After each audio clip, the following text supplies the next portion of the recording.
eléctrica que es un modelo comunitario en el que la gente misma está implementando sus proyectos de generación, y por supuesto que creemos que esto sería mucho más factible que hacer que grandes empresas estén aprovechando este recurso. Así como hablamos de la defensa del petróleo, por supuesto que el petróleo es nuestro, pero también lo es el viento y también lo es el sol, y ante ellos no sentimos ese mismo, pues esa misma sensación de nacionalismo. Y yo los invitaría un poco a hacer esa reflexión, porque en realidad el viento y todo este potencial que tenemos en México es increíble y también es nuestro, al igual que este recurso. Y quisiera también mencionarles un poco el caso de Juchitán, allá en Oaxaca, que ya han mencionado tanto Octavio como Daniel. Nosotros hemos estado allá platicando con las comunidades, encontramos que dos grandes empresas han estado violentando sus derechos, los han despojado en varias ocasiones a varias personas, a varias familias de sus tierras, han habido condiciones de despojo, de abuso, y en ese sentido es que nosotros también estamos proponiendo que haya un modelo más comunitario de gestión y de generación de energía, y que sea un modelo que se enfoque plenamente en el respeto a los derechos humanos. Mi lectura muy particular es que este problema está teniendo lugar o tuvo lugar en esas situaciones donde grandes empresas se aprovecharon de la gente, porque hubo una total omisión del Estado, y en ese caso el Estado y el gobierno oaxaqueño tampoco actuaron de ninguna manera, fueron totalmente omisos y lo han seguido siendo. Y mientras no exista una regulación, una propuesta clara en la ley de energías renovables que impida a las empresas operar de esa manera, pues lamentablemente proyectos que pueden ser buenos para el medio ambiente, que pueden ser calificados de sustentables, van a terminar como este triste caso de Juchitán, donde hay un amplio rechazo a la energía eólica. Entonces, volviendo a la pregunta, sí, por supuesto que creemos que puede haber una solución para la transición energética basada en modelos comunitarios y no solamente basada en fomentar que el gran capital sea el que genere este tipo de proyectos. Muchas gracias. Al maestro Daniel le faltó contestar una pregunta, abusando de su paciencia. No, muchísimas gracias. Aquí nos preguntan, ¿de qué subsidios habla? Los precios de la gasolina y el gas no se tasan por sus costos de producción. El precio lo determinan por referenciales de Estados Unidos. Siempre nos han engañado con ese fantasma del subsidio. No, en 2009, después de la crisis mundial, el diferencial de precios y del dólar en aquella época obligó al gobierno federal a desembolsar del orden de 400,000 millones de pesos para surtir de gasolina el país. En los otros años, en los años que han seguido después de la debacle aquella, ha habido diferentes cantidades que se han gastado, particularmente por el hecho de la diferencia en la relación peso-dólar, recordando que en gran parte nosotros no tenemos capacidad de refinación suficiente y la gasolina se tiene que importar precisamente por esas condiciones. A diferencia, y digo, además, abundando sobre esto, resulta que México es uno de los dos países, creo, en el mundo que no tiene un impuesto real sobre la gasolina.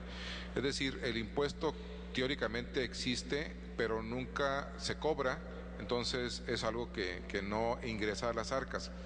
Si se cobrara un impuesto a las gasolinas y el resultado de ese impuesto se utilizara para propiciar, por ejemplo, el mejor transporte público en el país, darles a la gente la posibilidad de movilidad dentro de sus ciudades sin necesidad de recurrir, por ejemplo, a los automóviles particulares, que las peceras o los camiones estos de transporte urbano no fueran la clase de porquería que son en nuestras ciudades.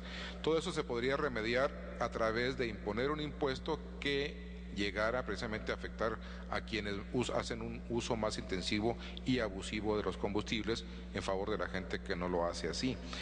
Es todo un debate, hay que verlo con mucha calma, pero creo que debemos tratarlo con mente abierta, porque la verdad es que hay una gran cantidad de oportunidades en esa parte, y sobre todo porque eso propicia que la economía vaya caminando del alto carbono que somos ahorita a un bajo carbono. Se me olvidó mencionarles que México es uno de los países donde hay un consumo per cápita de gasolina más alto en el mundo. Consumimos más gasolina per cápita que los brasileños, que los chilenos, que los argentinos, que medio mundo. Somos un país que desperdicia enormemente los combustibles por una serie de razones, entre ellas estos que les estoy diciendo. Y sí se habla de que de subir los combustibles impactaría el total de la economía, pero el subir los combustibles no sería nada más como una actividad recaudatoria, como luego se criticó el impuesto al carbono que salió aquí.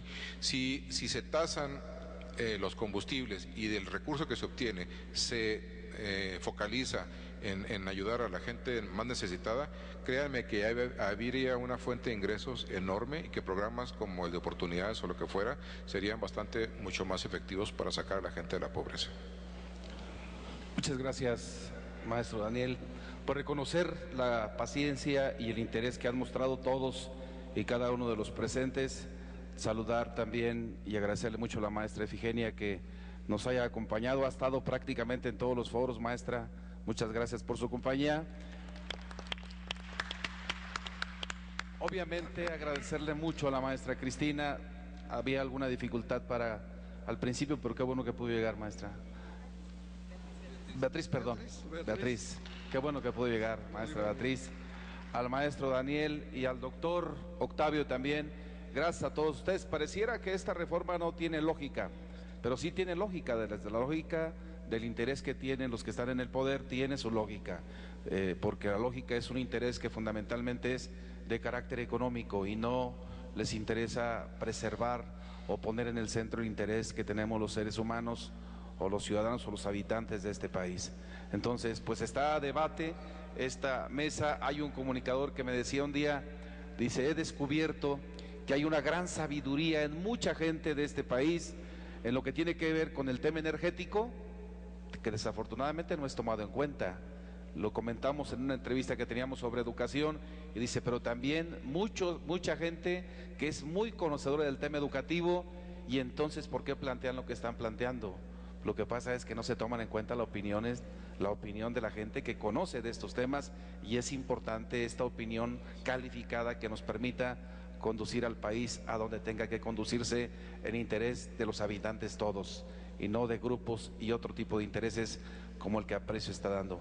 Pues muchas gracias por participar, muchas gracias por estar presentes y ojalá que las cosas sean de la mejor manera. Que tengan buenas tardes. Pues bien, señoras y señores, ha concluido de esta manera la mesa número 8 en el marco del debate público. Durante el desarrollo del tema sustentabilidad y transición energética, los especialistas coincidieron en manifestar su preocupación de que se piense que